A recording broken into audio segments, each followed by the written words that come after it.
Michael Swanson was 17 years old when he killed 2 young ladies. His mother admitted that he had been a disturbed child since childhood, with difficulty sleeping and interacting with others. He was also restless and aggressive towards his mother. The mother mentioned that by the time Michael was 11 years old, his psychiatrist had given up on him.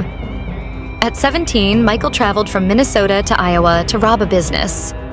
He shot and killed Vicki Bowman Hall, an innocent store clerk. At this moment, Michael was on a godless rampage. He then went to another Iowa county and shot Sheila Myers, another innocent store worker.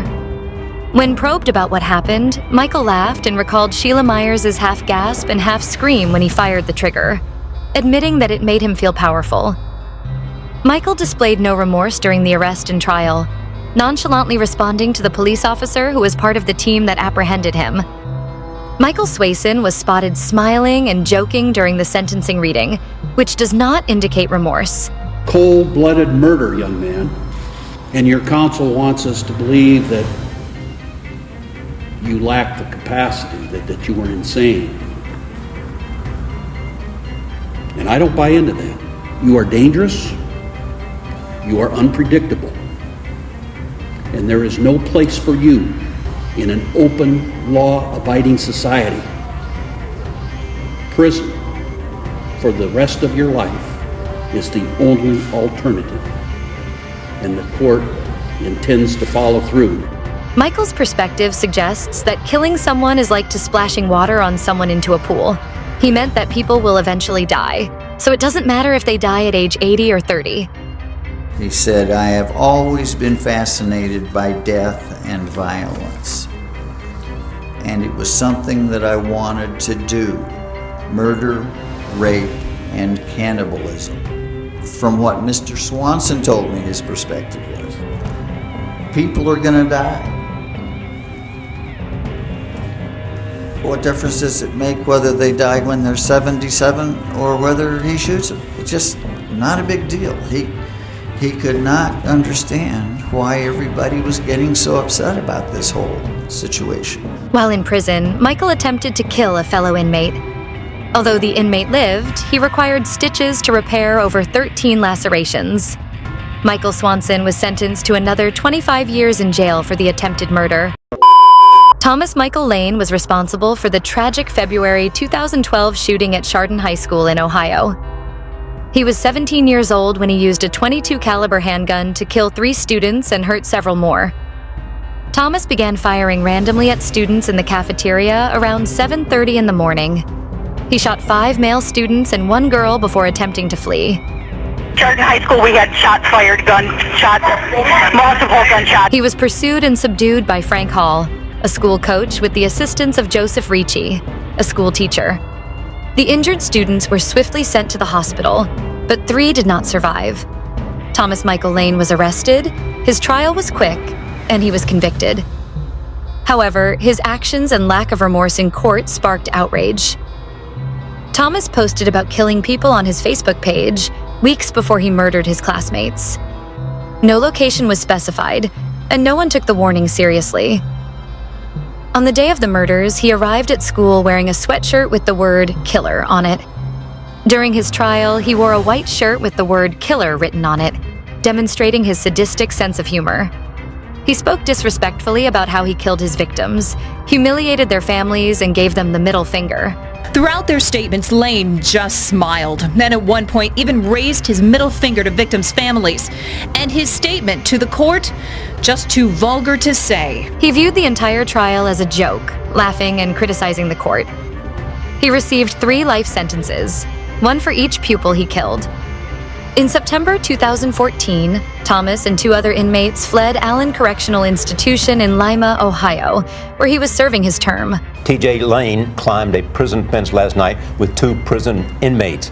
Police guarded the homes of Lane's victims in Chardon, Ohio. Porlalowski of our Cleveland affiliate WOIO says Lane didn't get very far. The Chardon High School was closed as a safety precaution. But here in Chardon, Ohio, a very disturbing and a long night for residents here, because this is the place, Chardon, Ohio High School, where TJ Lane caused such havoc. They're trying to figure out how he somehow broke loose. In less than 24 hours, Thomas and his companions were apprehended. Thomas is currently an inmate at Warren Correctional Institution in Youngstown, Ohio, a supermax prison.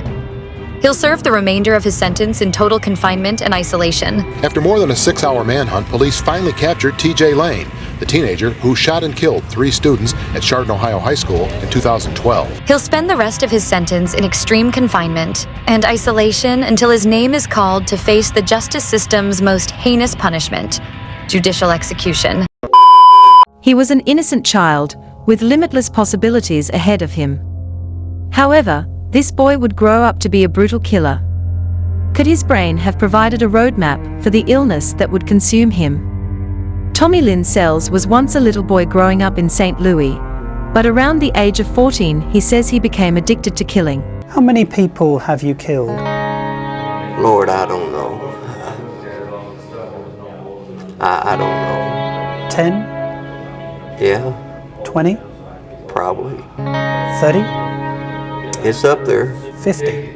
But see, I'm not Billy the Kid making notches on my holster, so I know it's been a lot. Tommy Lynn Sells is on death row for 1 murder, but has been linked to at least 17 others. The drifter's vagrant lifestyle allowed him to evade police for nearly 15 years, as victims turned up from coast to coast. I am hatred. When you look at me, you look at hate. His methods of killing were as random as the people he targeted. He raped many before severing their throats, beating them, stabbing them, and strangling others. I don't have no feelings no more, no emotion, no. Tommy Lynn Sells confessed to a sadistic crime that demonstrates his callous, unemotional disregard for human life, which is typical of psychopaths.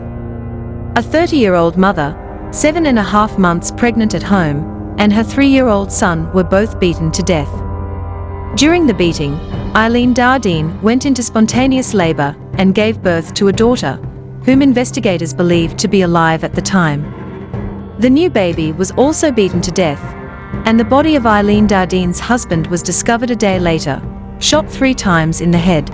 I wonder if you could just tell me what happened as you were killing her. Did she give birth to a baby? You know, you're pushing your luck. I'm sorry. Let's not get into blood and guts, because that's what you're trying to get into. Tommy Lynn Sells blames much of his murderous rage on sexual abuse he claims he experienced as a child. You also killed children. Some get killed, yes. Now, why would that happen? I didn't want them to live through the pain I lived through. Tommy Lynn Sells takes police on a tour of the crime scene 2 days after his last murder. And I opened the window all the way up, well, about like this. And I climbed in. Okay. Crystal Sorrells, who was 10 years old at the time, was sleeping over with her friend Katie Harris. A decade later, that night is still vivid in her mind. I woke up startled a little bit and out of nowhere, and I was kind of confused to a loud noise. Her friend Katie was sleeping on the bottom bunk. I woke this girl up. I kind of just leaned my head up a little bit, and I could see that there was this scary older man that I'd never seen before. Katie Harris, 13 years old, lay dying on the floor. I stabbed her here, and then she jumped back, and then I cut her like this right here. Tommy Lynn Sells cut Crystal's neck, severing her windpipe and grazing her carotid artery. He started walking towards me. Did you say anything to him? Yes. What did you tell him? I told him I'd be quiet. I promise I won't say nothing. I'm not making the noises. It's Katie. Crystal Sorrells identified Tommy Lynn Sells as her assailant and her friend's murderer, bringing an end to his homicidal spree.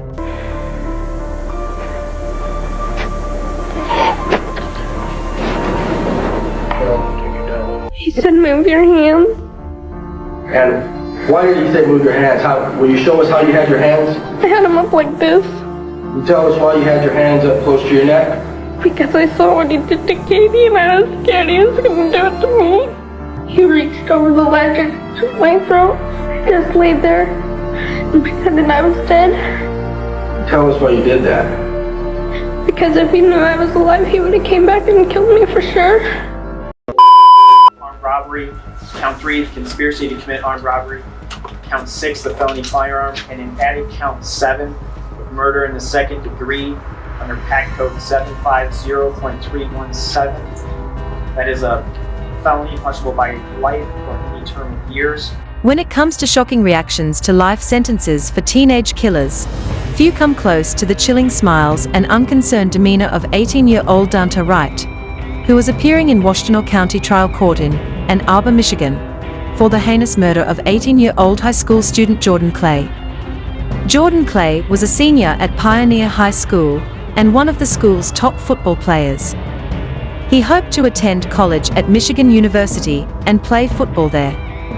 Jordan Clay did not make it to his high school graduation, so that dream never came true. Jordan Clay was discovered dead on October 4, 2016, by a maintenance worker at the Pine Lake Village, Ann Arbor apartment complex. He had a single gunshot wound to the head and was found lying on a path outside the condominium complex. Really sad. Everyone's crying and stuff. Big loss for the teachers. Police officers were dispatched to the scene immediately, and a thorough investigation was launched after the death was determined to be a homicide. 3 people, Dante Wright, Delrano Gracie, and Jamarius Ellison, were arrested in connection with Jordan Clay's death after receiving tips. They were all teenagers at the time of the crime and allegedly part of a street gang. Several months after Jordan Clay's death, Dante Wright stunned everyone when he casually confessed to killing him with the help of his friends during a courtroom hearing in June 2017. Dante Wright explained that when the trio attempted to rob Jordan Clay, things went wrong, and he shot him in the back of the head. As a result of that armed robbery, what did you do with that gun and Mr. Jordan Clay? Shot him. Where did you shoot him? Top. Was it? And did you kill him with that shot? Yes. A month later, Dante Wright met with the victim's family members in a Washtenaw County courthouse in Michigan. However, anyone who arrived at the courthouse expecting a peaceful proceeding was disappointed when the court was briefly thrown into confusion. The judge threatened to reject the sentencing agreement due to Dante Wright's appalling behavior in court. As a family member read an impact statement on behalf of the victim's grieving mother, Dante Wright could be seen smiling and almost laughing at his victim's family's pain. With the final paragraph of Karen Clay's impact statement, the family member ignored Wright's embarrassing display of petulance and left the majority of the audience seated in the court in tears. I've lost laughter and love. I no longer have the hope of having grandchildren. I've lost the enjoyment of holidays and birthdays and of everyday life. Dante Wright infuriated the already irritated judge when he addressed the court.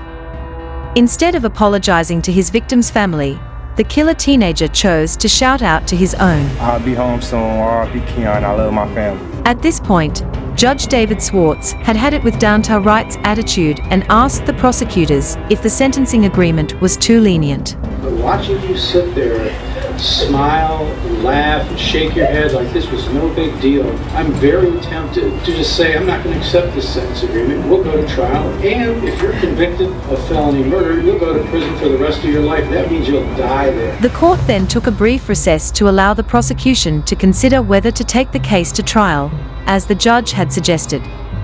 Jordan Clay's family eventually requested that the case not go to trial because it would only add to their trauma. When the sentencing hearing resumed, Dante Wright's lawyer apologized to the court on his client's behalf and blamed the inappropriate behavior on Dante Wright's emotional problems.